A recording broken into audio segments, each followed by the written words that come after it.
Viewers, आज के video में हम देखेंगे 2 डेज लीव एप्लीकेशन लिखना। 2 दिन के अवकाश के लिए एप्लीकेशन लिखना हमें, क्योंकि हम अनवेल है, मतलब हमारी तबीयत खराब है, इसलिए हमें एप्लीकेशन लिखना है। तो ये किस प्रकार से लिखेंगे, तो इसमें क्वेश्चन कैसे आएगा ये देख लेते हैं। पहले तो क्वेश्चन होगा, write an application to your principal requesting him for 2 days leave because you are unwell and cannot attend the class। तो इसको लिखेंगे। तो इसको लिखने के लिए सबसे पहले हम लिखते हैं टू के बाद लिखेंगे the principal, to the principal, क्योंकि एप्लीकेशन हमें प्रिंसिपल के ही नाम से लिखनी है, जैसा कि हमें प्रश्न में बोला गया है, टू द प्रिंसिपल। इसके बाद हमें स्कूल का नाम लिखना है, जो भी आपकी स्कूल हो उसका नाम आपको लिखना है। तो हम यहाँ लिख देते हैं government higher secondary school Bhopal. इसके बाद हम नीचे लिखेंगे सब्जेक्ट। सब्जेक्ट मतलब विषय।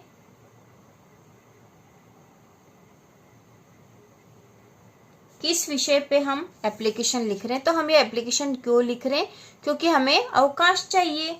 तो हम लिख देते हैं एन एप्लीकेशन फॉर लीव, अवकाश हेतु प्रार्थना पत्र। इसके बाद हम नीचे की लाइन पे लिखेंगे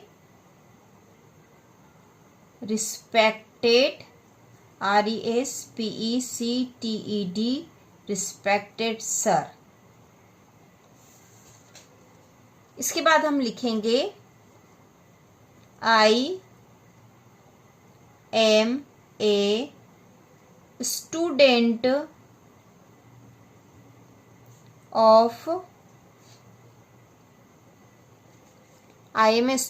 of क्लास 9th। ठीक है, आप जिस भी क्लास के हो, यदि आप 8 क्लास के हो तो 8 लिखोगे, 10th हो तो 10th लिखोगे। I am a student of class 9th। इसके बाद हम नीचे की लाइन में रिस्पेक्टेड सर के नीचे से ही लिखेंगे I am unwell and cannot attend the class। I am a student of class 9th। I am unwell and cannot attend the class। तो ये हमसे कहा ही गया था प्रश्न में कि आप अनवेल हो और क्लास अटेंड नहीं कर सकते, इसी के लिए हमें एप्लीकेशन लिखनी है। तो हमने यह लिख दिया कि I am unwell and can not attend the class. इसके बाद हम नीचे लिखेंगे I want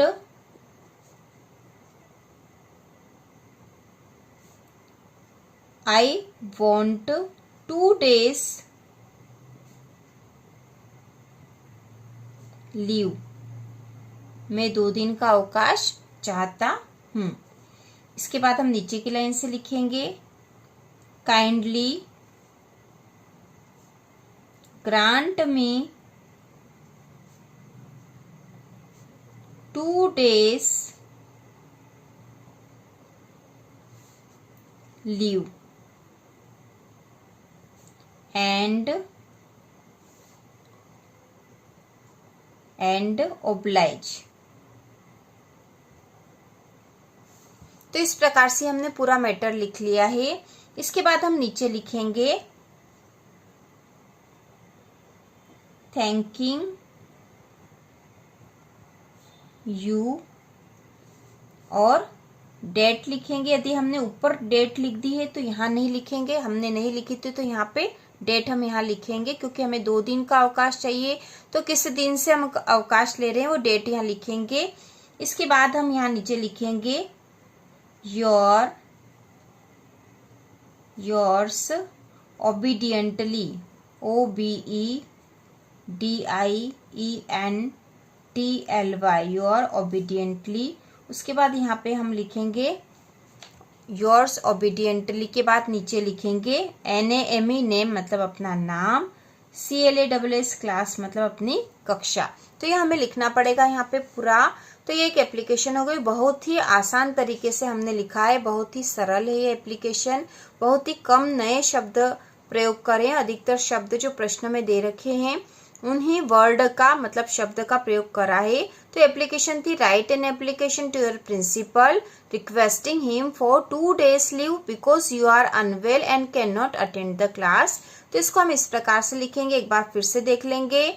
to the principal government higher secondary school Bhopal, यहाँ आपको अपनी स्कूल का नाम लिखना है। इसके बाद सब्जेक्ट जैसा कि हमें प्रश्न में ही बताया गया था वही सब्जेक्ट हमने लिखा है एन एप्लीकेशन फॉर लीव, क्योंकि हमें अवकाश मतलब छुट्टी के लिए आवेदन लिखना है। इसके बाद नीचे की लाइन पे हम लिखेंगे रिस्पेक्टेड सर मतलब आदरणीय sir. I am a student of class 9th, में कक्षा 9वीं का एक स्टूडेंट हूँ। यहाँ आप जिस भी क्लास के स्टूडेंट हो वह लिखना है, 8th 9th 10th जो भी। I am unwell and can not attend the class, मैं ठीक नहीं हूँ मतलब मेरा स्वास्थ्य ठीक नहीं है और मैं कक्षा अटेंड मतलब कक्षा में उपस्थित नहीं हो सकता। आई वॉन्ट 2 days लीव, मैं 2 दिन की छुट्टी चाहता हूँ। Kindly grant me 2 days leave, kindly grant me 2 days leave and oblige, कृपया मुझे 2 दिन की छुट्टी देने की कृपा करें। उसके बाद नीचे की लाइन पे हम लिखेंगे थैंकिंग यू मतलब धन्यवाद। डेट मतलब यहाँ दिनांक लिखेंगे, जिस भी दिनांक को आप यह एप्लीकेशन लिखोगे वो डेट आपको यहाँ लिखनी है। इसके नीचे यहाँ पर लिखेंगे हम योर्स ओबीडियंटली, आपका आज्ञाकारी। तो ये स्पेलिंग आपको ओबीडियंटली की याद करनी पड़ेगी, OBEDIENTLY ओबीडियंटली। इसके बाद इसके नीचे हम लिखेंगे नेम मतलब नाम और क्लास कक्षा, जो भी आपकी कक्षा वह आपको यहाँ लिखनी है। और प्रकार से एप्लीकेशन बहुत ही आसानी से हम लिख लेंगे। यदि क्वेश्चन में यहाँ पे 2 के स्थान पर यदि 3 या 4 days की एप्लीकेशन लिखने के लिए आती है तो आप यहाँ जब एप्लीकेशन लिखोगे तो यहाँ पे 2 की जगह 3 या 4 लिख सकते हो, तो यह एप्लीकेशन आपकी पूरी कंप्लीट हो जाएगी। तो इसी प्रकार के और वीडियो देखने के लिए 9th 10th की इंग्लिश की पूरी तैयारी करने के लिए, इम्पोर्टेंट क्वेश्चन देखने के लिए, इसके साथ ही आपको इंग्लिश में जो भी कठिनाइयाँ हो रही है उन सब के बारे में आप कमेंट करके भी पूछ सकते हो। तो इन सब की तैयारी के लिए चैनल को सब्सक्राइब कीजिए।